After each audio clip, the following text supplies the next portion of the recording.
Muito bem, vamos fazer hoje a aula 6, vamos terminar o capítulo 2, parte de grupos. Hoje a gente vai fazer os teoremas de Silo.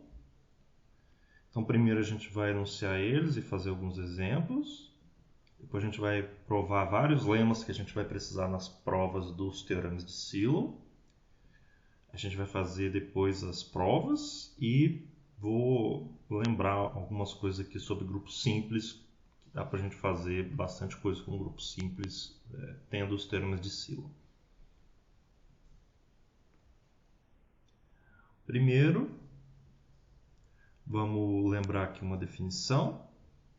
A gente vai dizer que um grupo é um P-grupo se ele é finito e a ordem dele é uma potência de P. Aqui P é um P. Então, um P-grupo é um grupo cuja ordem é uma potência de P. Muito bem, agora fixado um grupo G, se você considerar um subgrupo H de G, a gente vai dizer que H é um P subgrupo de G, se H é um P grupo. Então, um P subgrupo de G é um P grupo que é um subgrupo de G. Muito bem. E um P subgrupo de Silo de G vai ser um P subgrupo de G que tem a ordem a maior potência de P possível para subgrupos de G.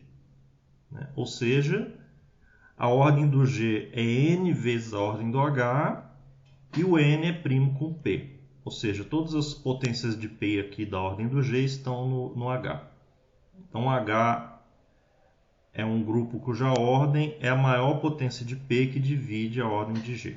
Isso é um P subgrupo de Silo de G. Aqui tem um exemplo. Para um grupo de ordem 24, você fatora aqui 8 vezes 3, então 2 ao cubo vezes 3.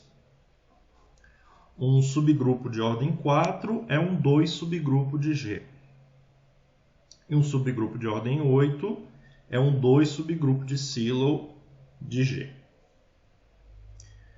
Então, os teoremas de Silo vão envolver esses P subgrupos de Silo.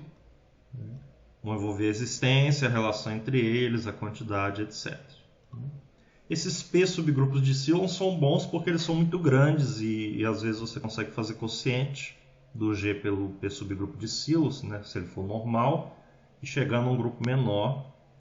Então, se um grupo tem um P subgrupo de Silo, você tem mais informação sobre esse grupo G.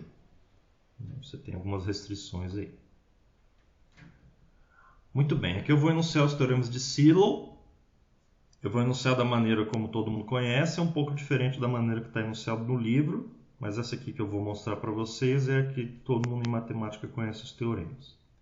Então, o primeiro teorema de Silo diz que todo grupo finito, para todo grupo finito G e o número primo P dividido na ordem do G, existe um P subgrupo de Silo. Então, para qualquer divisor de G, tem um P subgrupo de Silo. Então, os subgrupos de Silo existem. Existem sempre que é possível existir. Então, aqui nesse grupo de ordem 24, pelo primeiro teorema de Silo, ele tem um 3 subgrupo de Silo e um 2 subgrupo de Silo. Então, ele tem um subgrupo de ordem 8 e um subgrupo de ordem 3. Então, isso aqui funciona mais ou menos como uma recíproca parcial do teorema de Lagrange. Porque aqui no de ordem 24, ele pode ter elementos de ordem 1, 2, 3, 8, 12, etc., mas a gente não sabe se ele tem elementos dessa ordem ou não, Pode ter ou pode não ter. O primeiro teorema de Silo vai garantir que ele tem elementos de certa ordem. Porque se ele tem um subgrupo de Silo de ordem, ele tem um 3 subgrupo de Silo, quer dizer que tem um subgrupo de ordem 3. Então, tem 2 elementos de ordem 3 lá. Tem um neutro e mais 2 para formar esse subgrupo.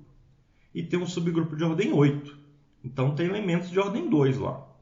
Pode ser que tenha elementos de ordem 8, pode ser que não. Pode ser que esse 2 subgrupo de Silo daqui seja Z2 por Z2 por Z2. Aí só tem elementos de ordem 2, mas só daí a gente já sabe bem mais coisa aqui do G do que a gente saberia sem o teorema de Silo, né? A gente sabe que tem um cara aqui de 8 elementos, né? Que tem um neutro aqui, e tem um cara aqui de 3 elementos. Tem 3, esse aqui é o G. O G tem um subgrupo de ordem 3 e um subgrupo de ordem 8.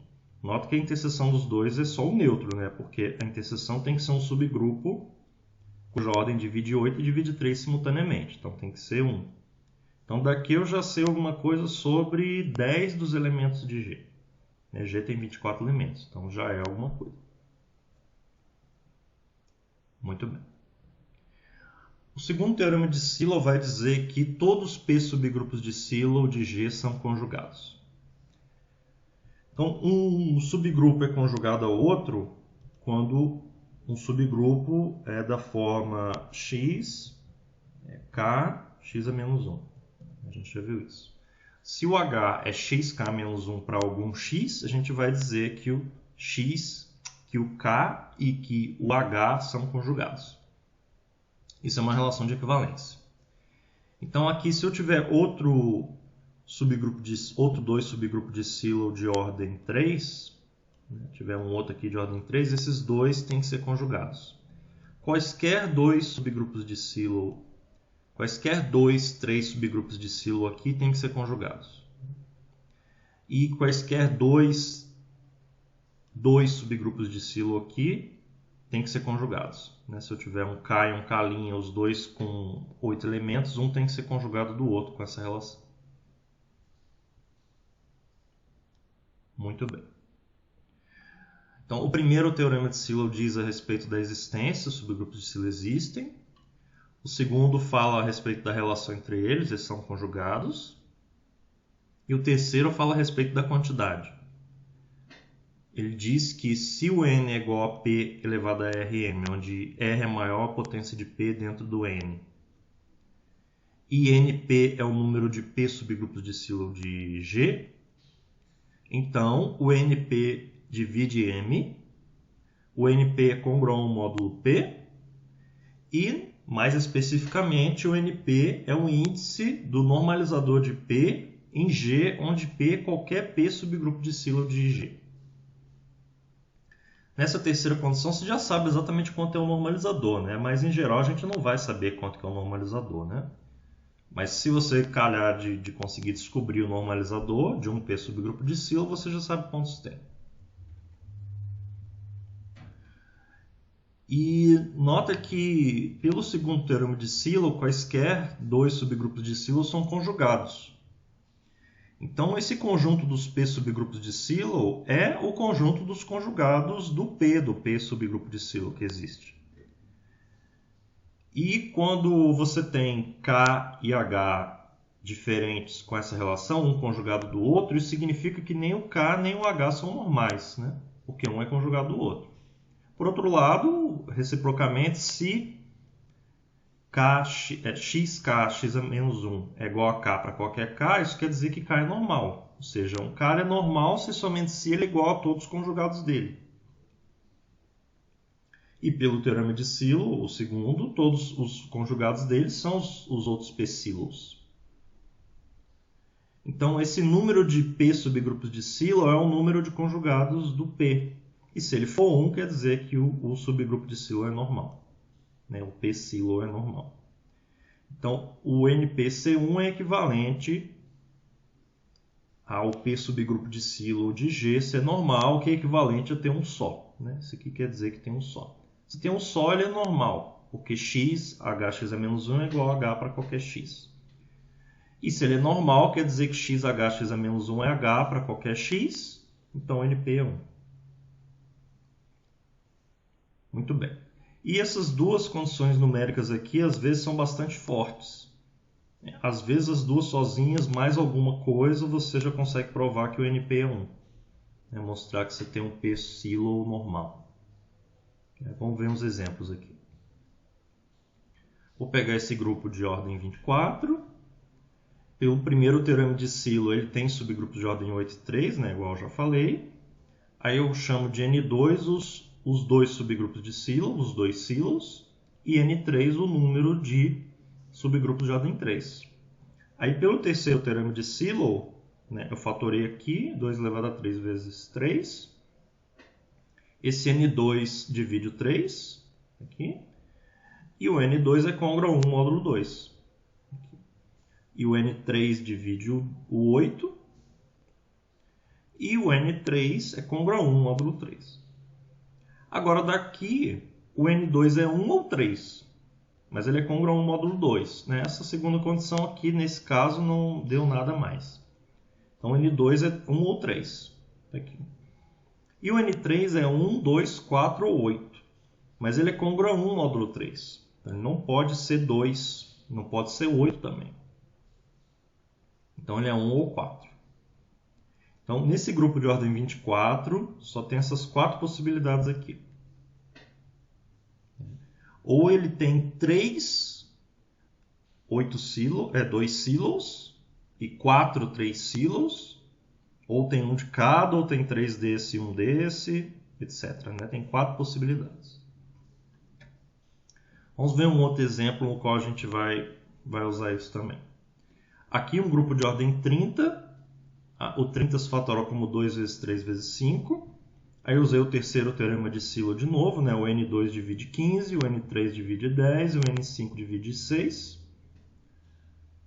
O N2 vai ser congruo a 1 módulo 2, o N3 congruo a 1 módulo 3 e o N5 congruo a 1 módulo 5. Beleza, eu vou analisar os 3 silos e os 5 silos. Porque eles são maiores, eles têm 3 elementos e 5 elementos respectivamente, eu vou conseguir fazer mais coisas com ele provavelmente. E as condições sobre eles são mais restritivas. Tá vendo? Aqui no 2, o N2 divide 15 tem vários divisores, né? Tem o 1, 3, o 5 e o 15. Tem 4 divisores e todos eles têm essa condição. Aqui tem 4 possibilidades. No entanto, nesses outros dois só tem 2 possibilidades cada um. Né? O N3 a princípio é 1, 2, 5 ou 10, só que sendo congruo ao módulo 3 só pode ser 1 ou 10. O N5, sendo divisor de 6, é 1, 2, 3 ou 6. Mas sendo congruo ao módulo 5, ele é 1 ou 6. Então, eu tenho 4 possibilidades do mesmo jeito do grupo de ordem 24. Agora, eu vou mostrar para vocês que não pode acontecer do N3 ser 10 e do N5 ser 6 simultaneamente. Por quê? Suponha que isso aconteça. Suponha por absurdo que o N3 é 10 e o N5 é 6 simultaneamente. Então, como N5 é 6, quer dizer que há 5 subgrupos de silo. Então, tem um cara de 5 elementos, tem um outro cara de 5 elementos, tem um outro cara de 5 elementos, tem um outro cara de 5 elementos, tem um outro cara de 5 elementos. Cada um desses caras tem 5 elementos. 6 caras, na verdade, né?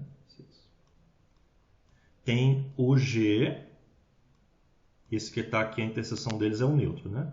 E 2 grupos com 5 elementos se intersectam no neutro. Não pode ter mais gente na interseção pelo teorema de Lagrange. Então, há 6 subgrupos com 5 elementos cada um.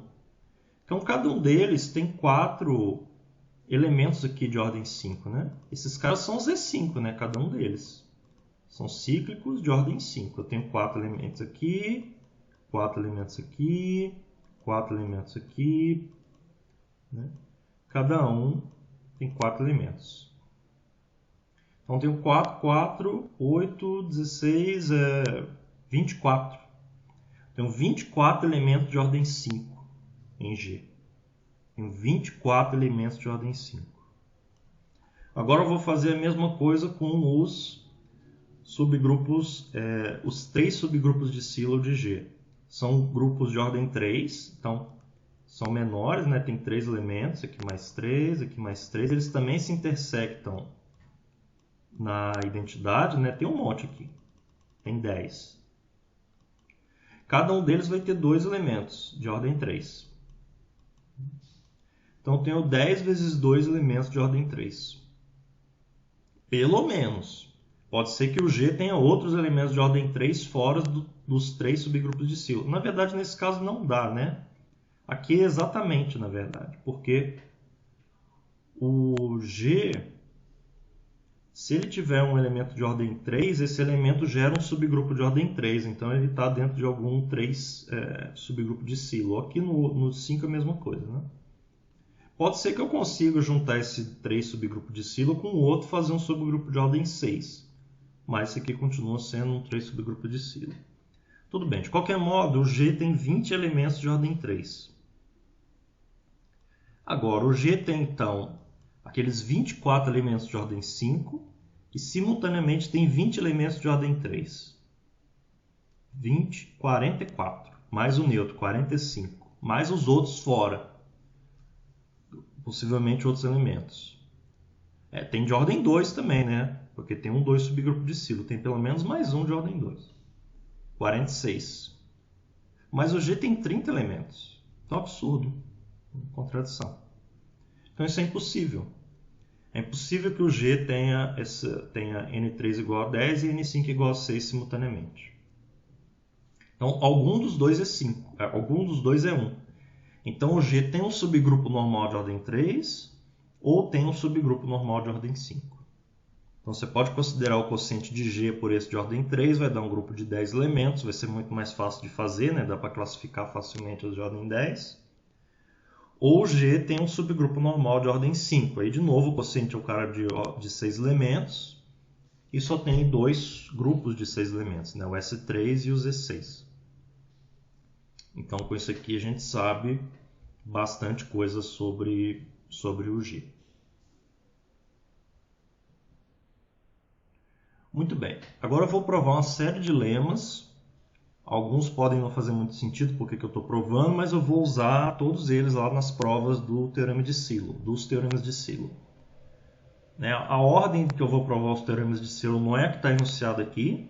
Essa que está enunciada aqui todo mundo usa, né? Que faz mais sentido logicamente para enunciar, mas não é a ordem que a gente vai provar. E as provas podem ser bastante complicadas. A que eu vou fazer é diferente da do livro. Eu encontrei aqui uma prova que eu achei mais fácil e melhor de entender do que a do livro. Mas mesmo essa é bem complicada, então eu quebrei aqui em vários lemas. A gente vai provar vários lemas. Só vai ficar claro depois, conforme a gente for usando, por que eu provei esses lemas, né? Ainda mais aqui nos slides é difícil de estruturar tudo em um slide só. Muito bem.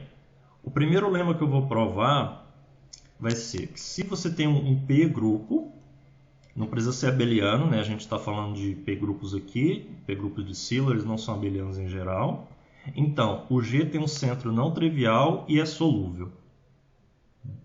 Ele tem um centro não trivial e é solúvel. Vamos ver a prova. Eu vou escrever a equação de classes da última aula. Essa equação eu obtive usando a ação de G em si mesmo por conjugação. Ela diz que o tamanho de G é o tamanho do centro mais a soma de certos índices de subgrupos de isotropia em G. E esses índices aqui são todos maiores que 1. Os índices que eram 1 está tudo aqui no centro. A gente discutiu isso aqui da última vez.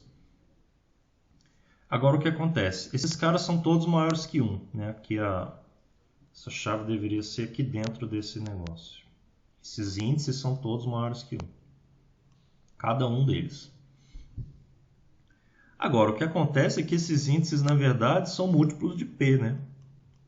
Porque P são potências de P, mais ainda, né? Mas são múltiplos de P em particular.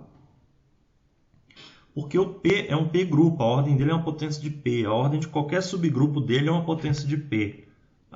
O índice de qualquer subgrupo nele também é uma potência de P, porque esse tamanho é o tamanho de G dividido pelo tamanho desse subgrupo de isotropia. Então, o P divide essa conta. Então, tem uma soma de um monte de coisas e o P divide essa soma, porque o P divide cada parcela. Agora, o P divide a ordem de G, né? A ordem de G é uma potência de P. Então, vai implicar que o P divide também o centro, o tamanho do centro. Então, o centro tem pelo menos P elementos, em particular ele é não trivial. Tem pelo menos P elementos. Agora, para a segunda parte, você tem que fazer o quociente do G pelo seu centro, né? O centro comuta com todo mundo, então ele é normal. E o quociente vai ser um P grupo e o Z também é um P grupo, porque esse aqui é um subgrupo de G e esse aqui o tamanho disso aqui é um P elevado a N também. Então esses dois são P grupos são P elevado a I, P elevado a J, com I e J menor do que o N, onde o tamanho de G é P elevado a N. São grupos menores do que G. Então, pela hipótese de indução, esses caras são solúveis. E tem um exercício numa seção lá de trás que diz que se o G tem um subgrupo H tal que tanto o H quanto o quociente de G por H são solúveis, então o G é solúvel. Então, esses dois sendo solúveis, o G também é solúvel. E fica provado aí o lema 1. Agora, para o lema 2, eu tenho um grupo abeliano e o P divide o tamanho de G. Aqui o G não é um P grupo, né? Aqui o G tem o P como fator na sua ordem.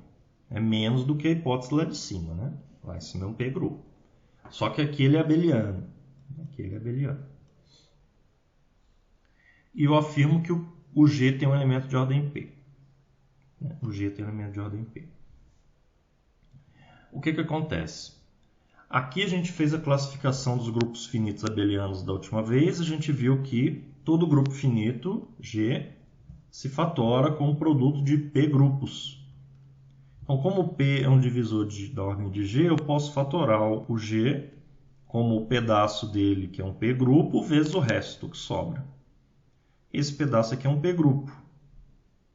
Esse pedaço é um P grupo. Se você pega um elemento aqui, a ordem dele é uma potência de P. Porque a ordem tem que dividir a ordem de GP, que é uma potência de P. E a gente viu da última vez que se você multiplicar o A por ele mesmo um certo número de vezes, você vai ter um elemento de ordem P. Se você tivesse, por exemplo, o A, a ordem dele fosse P quadrado, então o A elevado a P, a ordem dele é P. Mas geralmente a ordem desse B aqui vai ser P. Então, quando o grupo é abeliano e o P divide a ordem dele, a gente consegue um elemento de ordem P. Muito bem, isso aqui prova o lema 2. Para o lema 3, eu vou provar o seguinte. Se eu tiver dois subgrupos de Sylow, dois P subgrupos de Sylow, que é o mesmo P, então o tamanho deles é o mesmo, né? P elevado a N, onde o P elevado a N é a maior potência de P que divide G. Se eles são diferentes, então um não está no normalizador do outro. O normalizador é o maior subgrupo normal de G que contém o P. E a minha afirmação é que o P' não está no normalizador do P. Então, o que acontece? Tem o P, tem o P', a ordem desse é um P elevado a N, a ordem desse também. Essa interseção aqui é um subgrupo dos dois, né? Então, a ordem dela é um P elevado a K, com K menor que N. E o normalizador, o que é? O normalizador desse cara é um cara maior que esse, e o normalizador desse cara é um cara maior que esse aqui. E a minha afirmação é que esse primeiro normalizador aqui não contém o outro subgrupo de Sylow. Vamos provar. Então, vou escrever aqui o normalizador de P. Essa é a definição do normalizador. São todos elementos de G que fixam o P, né? O normalizador é o subgrupo de isotropia da ação de G nos seus subgrupos por conjugação. Essa é exatamente a definição de um normalizador. E tem lá atrás um exercício que diz que esse vai ser o maior subgrupo normal de G. Desculpa, é o maior subgrupo de G onde o P é normal, né? Então, acho que eu falei errado antes. O certo é que o P é normal no seu normalizador. Não quer dizer que o normalizador é normal em G, não. O G é normal no seu normalizador. Aí o normalizador pode ser o G inteiro, pode ser só o P, né? Ele está aqui no meio.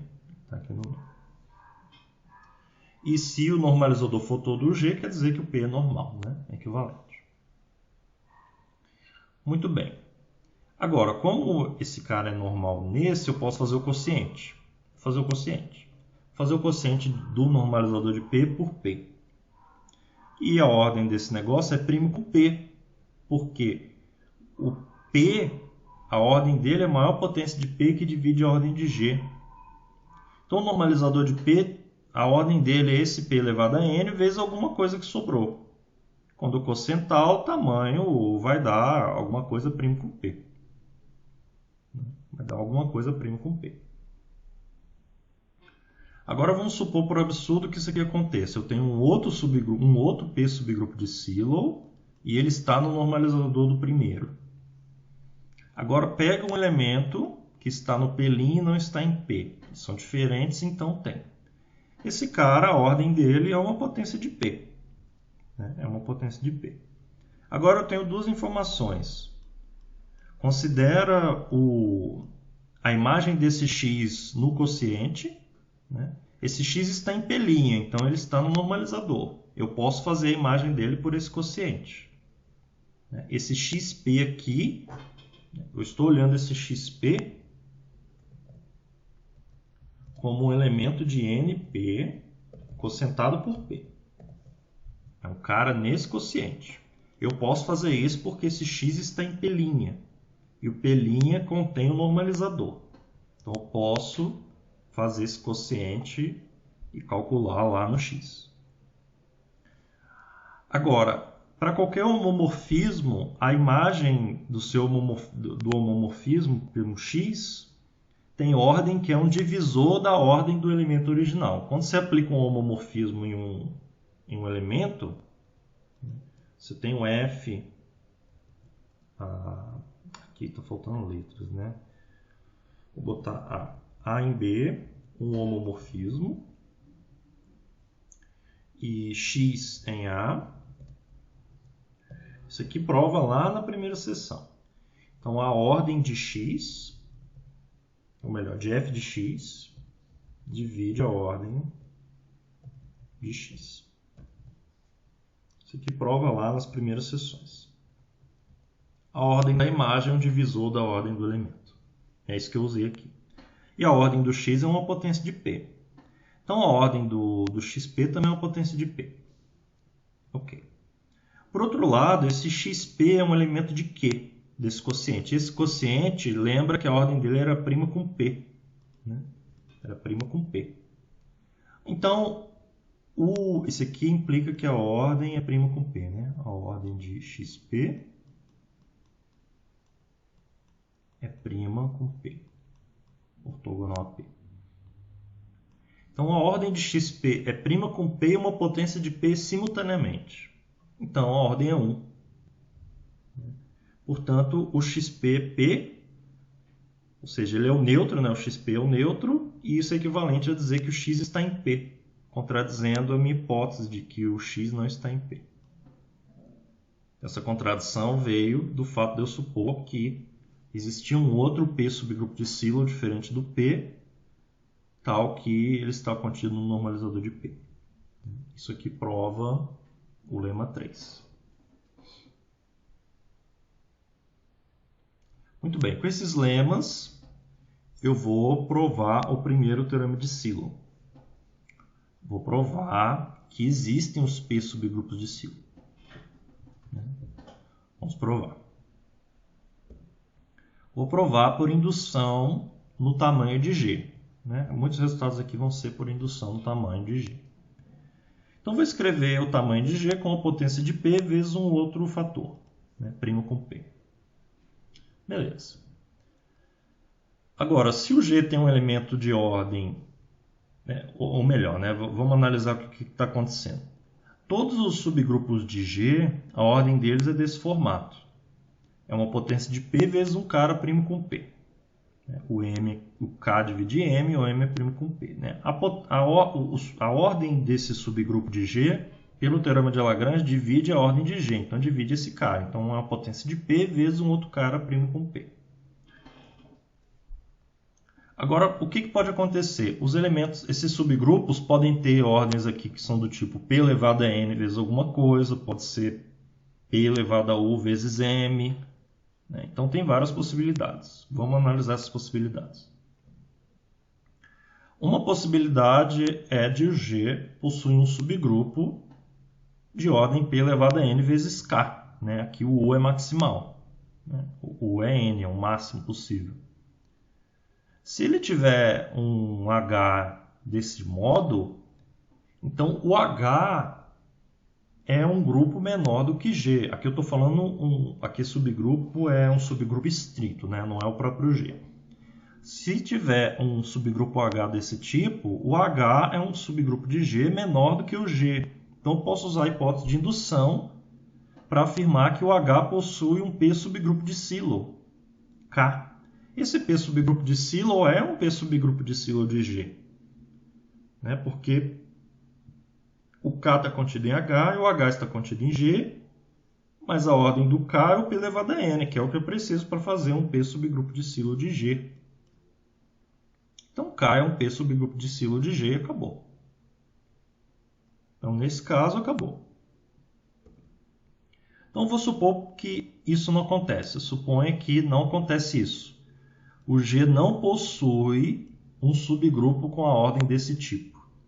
Então, todos os subgrupos de G, quando você escreve a ordem deles, falta alguma potência de P aqui. Não dá P elevado a N, dá P elevado a um K, com K menor do que N estritamente. Então, quando você faz o índice do G, do H em G, dá um P elevado a alguma coisa, né? Porque falta o P para completar a ordem do G. E aí vai dar um P elevado a alguma coisa vezes uma coisa prima com P, e, em particular, o MDC desse índice de H em G com P é uma potência de P não trivial, né? Ou seja, esse H tem índice, uma potência de P vezes alguma coisa. O que me interessa é que tem uma potência de P aqui misturada. Muito bem. Então, a gente está nessa hipótese aqui.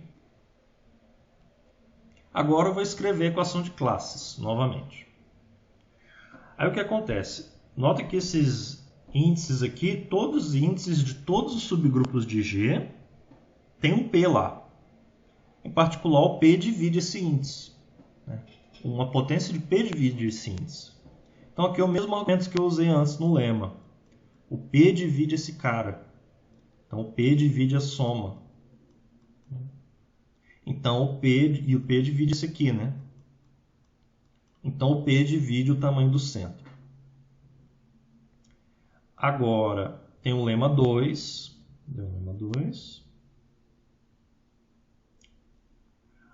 Aqui, você tem um cara dividindo o tamanho de G, abeliano. Eu vou usar o lema 2 para o centro.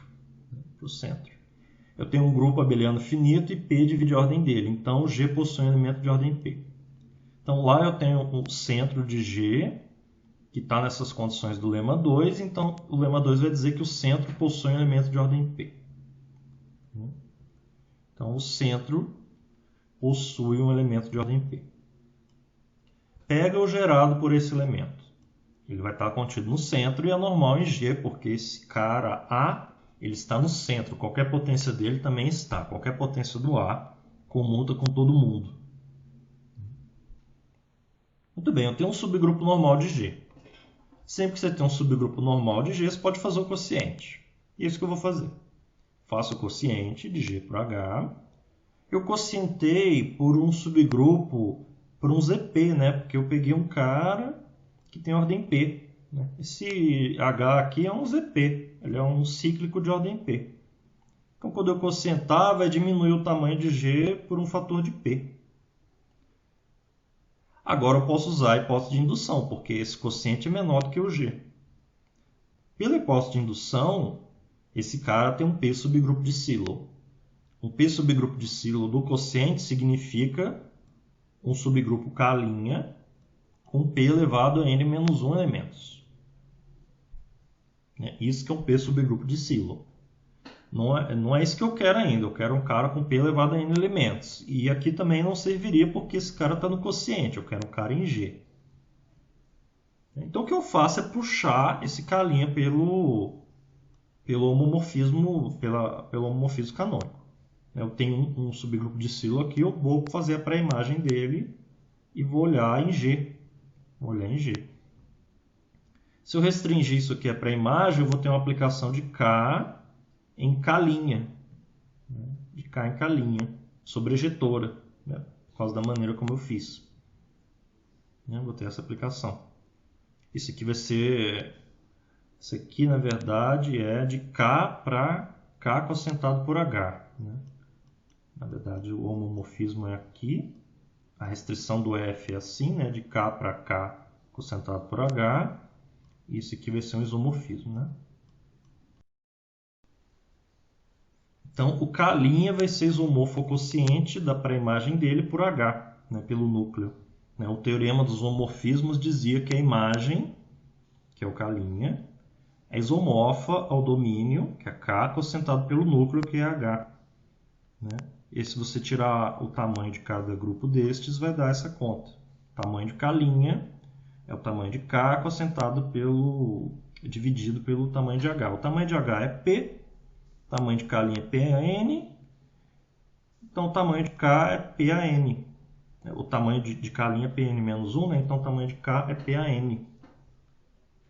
E é o que eu quero. O K é um subgrupo de G de tamanho P elevado a N. Então o K é um P subgrupo de Silo de G.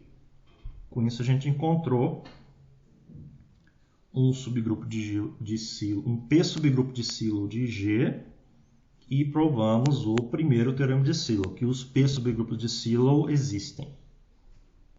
Muito bem. Nesse ponto a gente já provou o primeiro teorema de Silo. Agora a gente vai pular para o terceiro. A gente vai provar uma parte desse, depois o segundo e depois o resto desse. Esse teorema fala sobre a quantidade de P subgrupos de Silo, ou NP. A gente já provou que existe, então esse NP é maior ou igual a 1. Vamos provar que tem essas condições numéricas aqui. Aqui a gente vai usar 3 ações de grupo diferentes. A primeira que eu vou usar vai ser a ação de G, eu vou chamar de Psi. A ação de G nos P subgrupos de Silo de G. Existe esse conjunto dos P subgrupos de Silo de G, que são os grupos com ordem P elevada a R, e eu posso fazer um conjugado desse cara, xp, x elevado a menos 1. Um conjugado de um P subgrupo de Silo é P subgrupo de Silo, porque ele vai continuar tendo o mesmo tamanho. E é isso que caracteriza um cara ser P subgrupo de Silo. Então é claro que essa ação é fechada aqui no S, ela de fato é uma ação. Eu posso conjugar os P subgrupos de Silo e vai continuar sendo P subgrupos de Silo. O que o teorema 2 vai dizer depois é que essa ação tem uma órbita só, que todos os P subgrupos de Silo são conjugados. Isso a gente não sabe ainda, vamos provar depois. Mas a gente já sabe que existe essa ação. A ação de G neste S por conjugação. Esse número NP do qual a gente está falando é o tamanho de S. É o número de P subgrupos de Silo. Muito bem, é esse número NP que a gente quer computar. Ou pelo menos dar essas informações numéricas aqui. Ok. Muito bem, eu vou considerar uma segunda ação em S. Vou considerar a ação de P em S. Qualquer subgrupo de G age em S. Em particular o P, um P subgrupo de Silo. Ele age por conjugação. Eu vou chamar essa ação de φ, essa outra. E vamos procurar qual é o estabilizador de um elemento P' nessa ação. O estabilizador de um P', de um elemento P' de S, são os caras de P que estabilizam P'. Ou seja, são os caras de P que estão no normalizador de P'. Isso tudo aqui está acontecendo em G. Os dois são subgrupos de G. Agora, se esse P' que eu estou calculando estabilizador for o próprio P, isso aqui vai dar P interseção N de P, que é o próprio P, porque NP é um subgrupo que contém P. Por outro lado, se o P' diferente de P, a gente tem aqui a interseção de P com o normalizador de P'. E a gente tem um lema que fala sobre a interseção de um normalizador de um subgrupo com o outro. A gente sabe que se você tem dois P subgrupos de Sylow, um não está no normalizador do outro. Um não está no normalizador do outro. Então essa conta aqui que eu estou calculando, né, esse P não está contido no normalizador de P'. Eu estou usando com a coisa revertida lá. Né? O P não está contido no normalizador de P'. Então esse cara aqui que é um subgrupo de P, né? Essa conta aqui é um subgrupo de P, na verdade. Né? É um subgrupo de G, verdade, mas é um subgrupo de P, que é P interseção alguma coisa. Mas o P não está contido nesse normalizador. Então tem alguma diferença aqui, essa interseção não é P. Ou seja, aqui é um contido estrito para P. Esse negócio é contido e diferente de P. Quando P' é diferente de P. E aí eu vou usar esse estabilizador para calcular o tamanho da órbita. A órbita de P é o índice, a gente viu isso aqui da última vez, a órbita de P, o tamanho dela, é o índice de P no seu estabilizador, no seu subgrupo de isotropia, né? Que aqui é o estabilizador. Então o tamanho de P dividido pelo tamanho do estabilizador, como eles são iguais, isso aqui vai dar 1. A órbita de um P' diferente de P é, de novo, o índice do estabilizador de P' em P. Eu divido os tamanhos. E aqui a gente sabe que é contido estrito. Essa ordem é um P elevado a N. E esse cara é um subgrupo estrito. Então a potência é P elevado a K com K menor que N. Então aqui vai dar um P elevado a R maior que 1. Agora eu escrevo aqui o tamanho do NP, né? Esse conjunto S, o tamanho dele é NP. E ele é união de órbitas. É união de órbitas. Pela ação de G vai ter uma órbita só, que a gente vai provar no segundo teorema de Sylow. Mas pela ação de P pode ter mais órbitas. E é o que acontece, porque o tamanho de S é a soma do tamanho de suas órbitas. Aqui está incluído o caso que o P' é igual a P, né? Então tem a órbita do P, essa aqui. E tem as outras órbitas, né, que entrou aqui na conta. Elas são P elevado a R para algum R. E o R aqui é maior ou igual a 1. Então, o tamanho de NP é um número da forma 1 mais a soma de potências de P. Isso é congruo módulo P. Isso aqui é congruo módulo P. Nota que é mais preciso um pouco do que está enunciado no teorema de Sylow. Né? Aqui está dizendo que o NP é congruo ao módulo P. Mas aqui a gente está provando um pouquinho mais. Está dizendo que o NP é 1 mais uma soma de potências de P. É uma soma de potências de P. É um pouquinho a mais. Né? Dificilmente vai dar para usar isso aqui, mas tem esse pouquinho de informação a mais. Muito bem.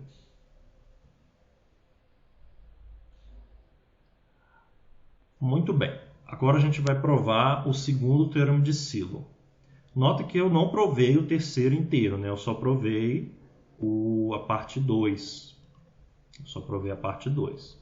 Agora eu vou provar o segundo teorema de Sylow. Depois eu vou voltar e provar as outras partes do terceiro teorema de Sylow. Eu vou mostrar que todos os P subgrupos de Sylow de G são conjugados. Isso é mostrar que esse S só tem uma órbita pela ação de G. Esse S só tem uma órbita pela ação de G. Então vou supor por absurdo que isso não aconteça. Tem duas órbitas pelo menos. A de P e de P'. Dois P subgrupos de Sylow não conjugados. Aí o que eu vou mostrar vai ser que esses caras aqui, o tamanho dessas órbitas, todos são divisores de P. Eu vou mostrar que o tamanho de S então é uma soma de múltiplos de P. Isso vai dar uma contradição com o terceiro teorema de Sylow, item 2. Porque o NP é congruo ao módulo P, ele não pode ser múltiplo de P. Então é isso aqui que eu vou mostrar. Que o P divide o tamanho de cada uma dessas órbitas. P divide o tamanho de todas essas órbitas, cada uma delas.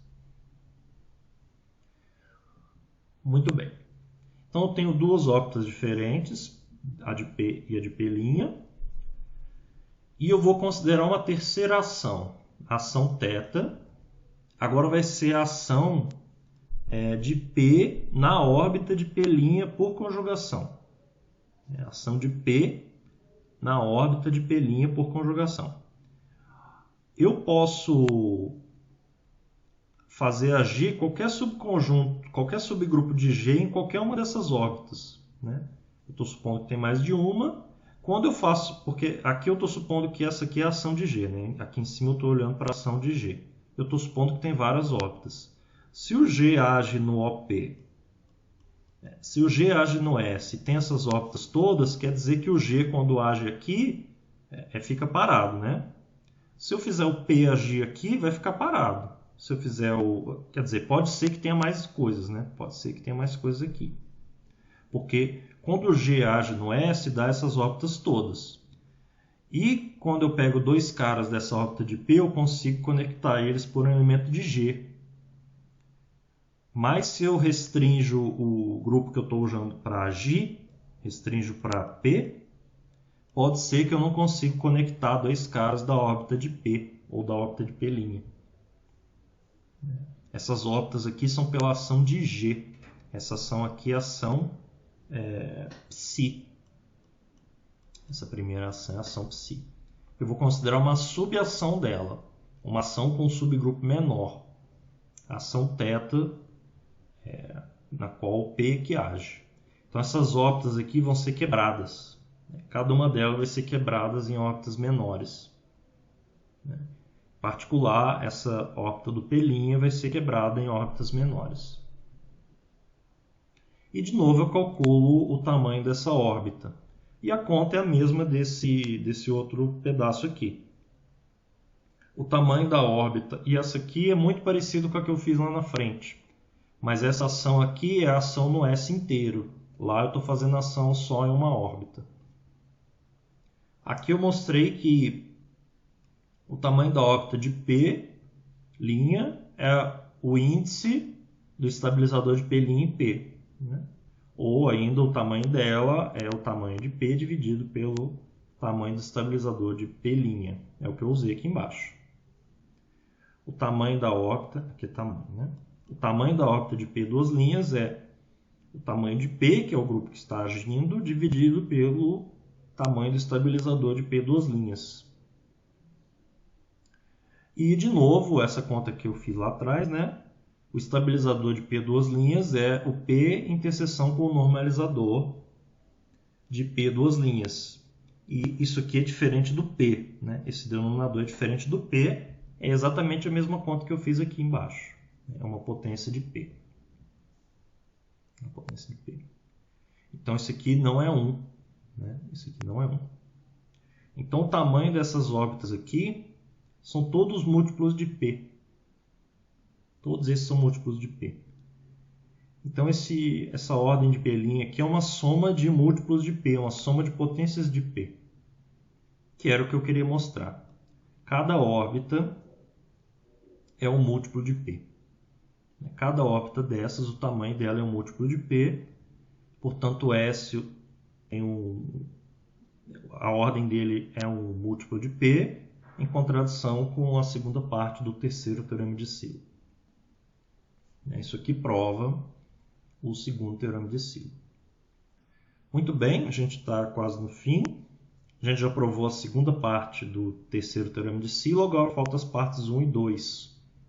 Elas vão ser mais fáceis agora, a gente tendo tudo. Para essa terceira parte, basta você olhar de novo para aquela ação original do G nesse S aqui. Do G nesse grupo S. E pelo segundo teorema de Silo só tem uma órbita. Esse NP é o tamanho da única órbita que existe, é o tamanho de S. E o tamanho da órbita é o tamanho de G dividido pelo subgrupo de isotropia, de qualquer elemento P, que aqui é o normalizador.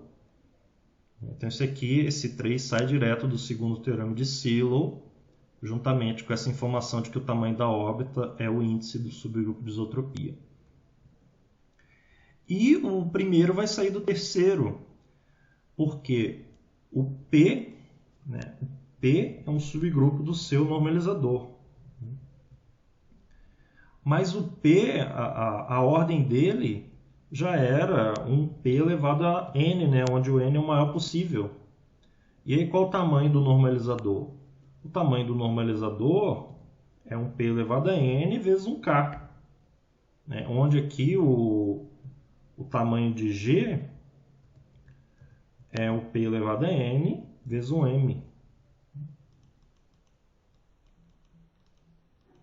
Vou tentar mover isso.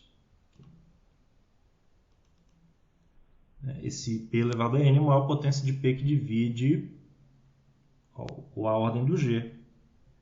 Então daqui, e agora o NP então, né, pela terceira parte, é o índice de NP em G. Isso aqui vai ser M dividido por K, né, que é primo que é divisor de M. Que é divisor de M. Então, esse 1 sai diretamente do terceiro. E o terceiro sai do segundo teorema de Silo, se você olhar para a órbita, para a única órbita desse S na ação de G por conjugação. Ação de G por conjugação. Muito bem. Para terminar, mais um comentário aqui. A gente vai dizer que um grupo é simples quando ele não tem subgrupo normal próprio. Em algum sentido, ele é feito de um pedaço só. Quando um grupo tem um subgrupo normal próprio, você pode quebrar ele em dois, em algum sentido. Você quebra ele no subgrupo e no quociente. E aí você pode reconstruir o G de algum modo, ou pelo menos ter alguma informação sobre o G. Se não acontece isso, ele é bem mais difícil de mexer. Ele é dito simples. E você consegue mostrar que o menor grupo não abeliano simples é o A5, né, que tem 60 elementos. Os grupos cíclicos são simples, né? Os grupos cíclicos com ordem prima, né? Os grupos cíclicos com ordem prima são simples, mas é por falta de opção, porque não tem subgrupos, né? Então não tem subgrupo normal próprio. Mas o importante é olhar para os outros, né? Para os não abelianos. É para os não abelianos que esse conceito aqui é relevante e é não trivial. Você consegue, só com os teoremas de Silo, só com esses teoremas aqui que a gente enunciou e provou, você consegue provar que, usando esse mesmo tipo de estratégia aqui que eu usei, aqui eu acabei de provar que tem um subgrupo normal, né? Eu acabei de mostrar que qualquer subgrupo de 30 elementos não é simples. Ele não é simples, ele tem pedaços. Ou tem um pedaço de ordem 3 ou tem um pedaço de ordem 5. Você consegue fazer, usando os 3 teoremas de Silo e algumas estratégias, né? Provar que qualquer grupo de menos de 60 elementos ele não é simples. Qualquer grupo não abeliano de menos de 60 elementos não é simples, ele tem pedaços. O simples aqui é para você lembrar como sendo feito de um pedaço só. Simples é no sentido de feito de um pedaço só, que não tem subgrupos normais. Não é que é simples que ele é fácil de mexer. Os grupos simples vão ser os mais complicados. São as peças fundamentais, mas eles, se forem grandes, são bem complicados. Mas com os teoremas de Silo dá para fazer bastante coisa. Muito bem, era isso aqui que eu queria falar hoje. Com isso aqui a gente termina o capítulo 2 de grupos. Da próxima vez a gente vai para o capítulo 3.